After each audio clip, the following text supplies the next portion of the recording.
Ladies and gentlemen, welcome to my second video of the day today, and I am looking at the thoughts of Kwame Nkrumah. I'm looking at his analysis of the global political economy in the early 60s in his book, Neocolonialism, The Last Stage of Imperialism. And this is important today because of what is going on the African continent. And not just that, also the need for the African continent to move on, to come together, for the African states to come together so as to be able to exercise better agency in the international system. So I'll continue reading from where I left in my first video.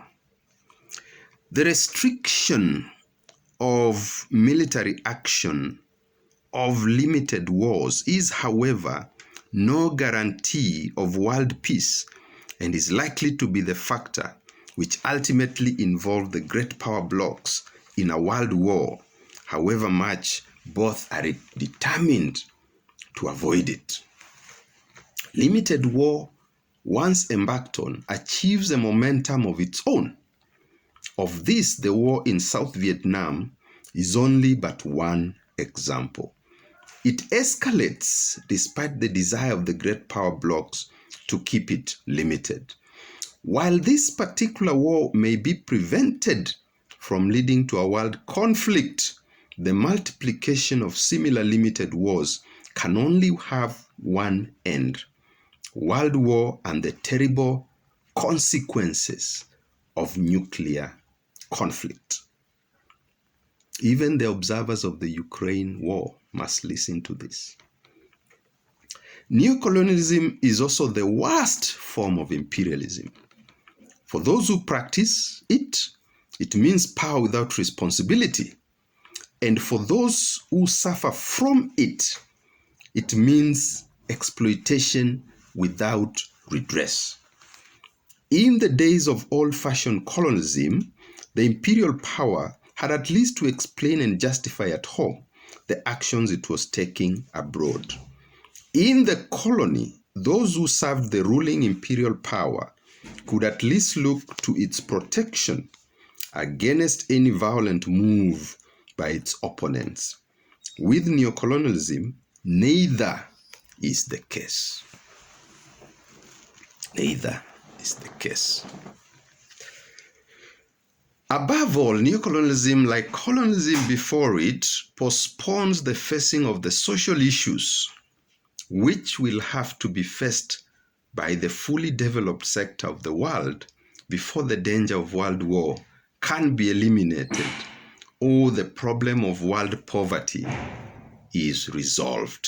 Pay heed. Neocolonialism, like colonialism, is an attempt to export the social conflicts of the capitalist countries. The temporary success of this policy can be seen in the ever-widening gap between the richer and the poorer nations of the world. But the internal contradictions and conflicts of neocolonialism make it certain that it cannot endure as a permanent world policy. How it should be brought to an end is a problem that should be studied. I beg your pardon. It's a problem that should be studied, above all, by the developed nations of the world, because it is they who will feel the full impact of the ultimate failure.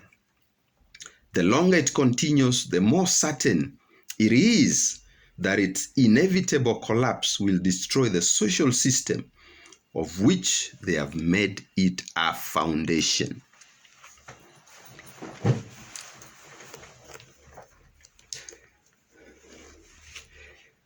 The reason for its development in the post-war period can be briefly summarized.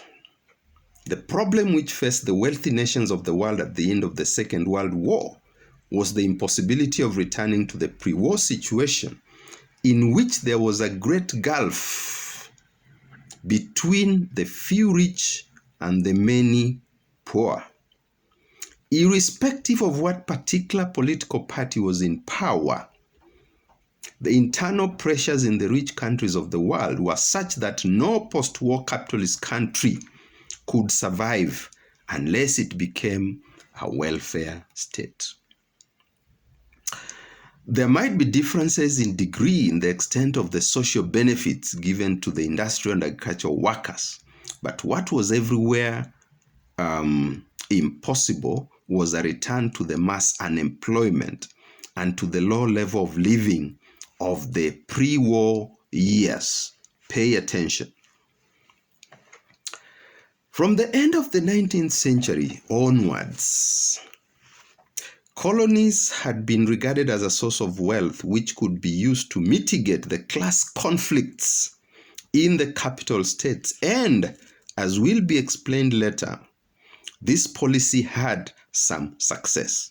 But it failed in its ultimate object because the pre-war capitalist states were so organized internally that the bulk of the profit made from colonial possessions found its way into the pockets of the capitalist class and not into those of the workers. So far from achieving the object intended, the working class parties at times tended to identify their interests with those of the colonial peoples, and the imperialist powers found themselves engaged upon a conflict on two fronts. At home with their own workers, and abroad against growing forces of colonial liberation. The post-war period inaugurated a very different colonial policy. A deliberate attempt was made to divert colonial earnings from the wealthy class and use them instead generally to finance the welfare state. As will be seen from the examples given later, this was the method consciously adopted even by those working class leaders who had before the war regarded the colonial peoples as their natural allies against the capitalist enemies at home. Pay attention. At first, it was presumed that this object could be achieved by maintaining the pre-war colonial system.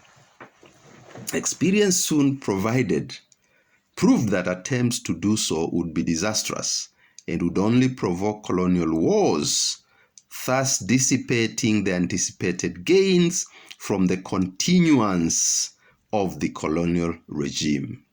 Britain, in particular, realized this at an early stage, and the correctness of the British judgment at the time has subsequently been demonstrated by the defeat of French colonialism in the Far East and Algeria and the failure of the Dutch to retain any of their former colonial empire.